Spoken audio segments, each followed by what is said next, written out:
The question that I was given for this talk is understanding the new economy, passing fad or emerging trend. Now, that's a pretty big question. So I thought I would start with a little bit of an easier question, which is, would you have a donut with your coffee? And I have to admit that yes, I have paid $7 to have a donut with my coffee. I really enjoyed it. And this may seem crazy, however, if you're used to paying 50 cents for a donut or if you're used to buying them in a bag. But if you think about it, so might be thinking of the economy in a different way. So I wanted to introduce you today to Doughnut Economics, which is a concept created by Kate Raworth, a British economist.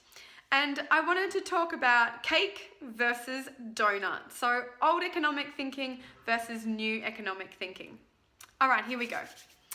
Okay, so old economic thinking, aka cake, so the cake represents the old way of thinking about the economy. So it's a separate thing. So a piece of cake has been cut from the whole. And this is kind of a nice analogy for how we believe the economy kind of sits on top of Mother Earth or on top of the world. We don't calculate the resources that we pull from the ground in our economic calculations currently. We just kind of put the economy on the top. Secondly, it's kind of got this wedge shape, this kind of top-down shape. And I guess this kind of refers to, the belief in the trickle effect, in that money will flow down from the wealthy down as we help businesses grow. And sort of lastly, the cake or old economic thinking uses GDP as a primary metric for success. Now this is really different when we come to Doughnut Economics, because Doughnut Economics suggests that GDP growth is not necessarily a big thing. Doughnut Economics is not anti-growth, it's just agnostic about growth. Instead, what the donut, which represents a whole system, so the donut represents the whole earth and everything in it. The donut aims for us instead to live within balance within this. So it aims for us to use resources so that the limits of the earth are not exceeded, but also that all sectors of people have enough and their needs are met. But old economic thinking also makes us think about the diner or the eater in a kind of an interesting way. So old economic thinking asks us to presume that we are rational beings, that we are independent from each other, and that we always act out of self-interest. Whereas Doughnut Economics kind of goes, well, things might be a little bit more complicated than that. It suggests that we are complex, interdependent, and that we can often be generous. And it's on this last point that I really want to talk to you guys about today. So in 2015, I did an experiment where I lived off the sharing economy. I lived off only what I could make and save in the sharing economy. It was exhausting. I am not going to pretend that it wasn't. But it was also really inspiring because this weird phenomenon kept happening, which was every time I did a transaction that was not with a business but was with a person, so peer-to-peer, and this often happened more often than not when there was no money involved, there seemed to be a value that was exchanged between us that had nothing to do with the actual transaction. So I kind of like to call it ambient value. And I give you some examples. This was like, whether it was a friendship that kind of blossomed out of the transaction, a valuable contact or piece of information that someone gave me and I gave them, or even like gifts. I remember a lady in London, I house sat for her, and I mentioned that I hadn't eaten an avocado for 3 months because I'd been traveling. And then when I arrived to house sit her house, there was a box of avocados waiting for me.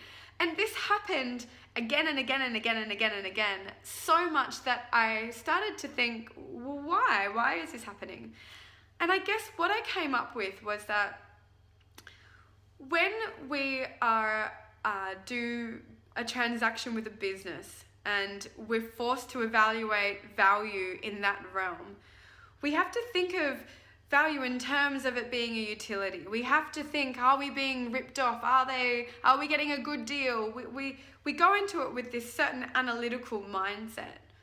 But when we go into a transaction with someone that's peer-to-peer, or when there's no money involved, I think we kind of tend to go in with a little bit more of an open heart. We go in less cynically. And I think what happens then is that we slow down, we make a connection with that person, we start to ask them about their lives, we have a little conversation, we have a little bump into them. And that's when all these kind of magic happens, where this value is derived from, is in this connection with a stranger that we wouldn't normally have had. And why is this important? Well, this is important because it connects us more as humans. And a more connected society is a more resilient society. Now, I'm sure all of you listening are fully well aware of the difficulties that we are looking to face in the future from climate change. We're expecting extreme weather conditions. We're also expecting things that flow on from climate change, like more terrorism, climate refugees as countries go underwater. There's a lot of issues that are going to confront us over the next few years. And one of the things that we can do to prepare ourselves is to try and make our society as resilient as possible. And the more connected we are with each other, the more resilient we'll be. So while ambient value might be this nice, warm and fuzzy feeling that you have in the fact that you might know your neighbor and have swapped a tool with them or whatever, in terms of a crisis, that connection might be really important. Knowing that neighbor and knowing that they have your back in a crisis and that you have theirs, that could be the matter of life and death. I don't want to be dramatic, but really it could. So let me get back to the question that I was asked at the beginning. So is this an emerging trend or a passing fad? Look, at the end of the day, sharing, swapping, bartering is nothing new. It was being done for a million years. In fact, I think I've seen ancient Egyptian hieroglyphs where they show people bartering and trading with each other.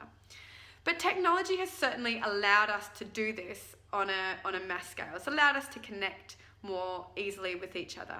Now, when I'm talking about sharing, I just want to make a point that I'm not talking about Uber. I'm talking about where you are asked to think about access versus ownership, where you think about, instead of needing to buy a tool, you could borrow somebody else's or rent somebody else's. So I just wanted to kind of say that that's what I'm talking about. So I would have to say that in my experience, which is obviously just my own experience, this is a trend that is growing. I'm working on a project at the moment called the Sharing Map, where we're trying to map all of the shared resources around to help people to access these shared resources and to meet their neighbours and to have all these wonderful things that flow on from that. And I have to just say that I don't think our project would exist if this wasn't a trend that was growing. You wouldn't need a curation site if this wasn't a trend that was growing. So in my opinion, yeah, it is. Attitudes are shifting, and I think that's a wonderful thing. So where are we now? Well, I do a lot of talking about disruptive technologies, from blockchain and artificial intelligence to the Internet of Things and virtual reality. And while those technologies are all really interesting and they're going to change our world in profound ways, and they probably already have, I think this change, this move from a competitive mindset to a collaborative mindset, has the potential to revolutionize how our future plays out. So where are we? Well, I think we're standing at the counter, ordering a coffee and looking at the fridge. And I think that maybe it's time that we take a chance on that donut. Thank you.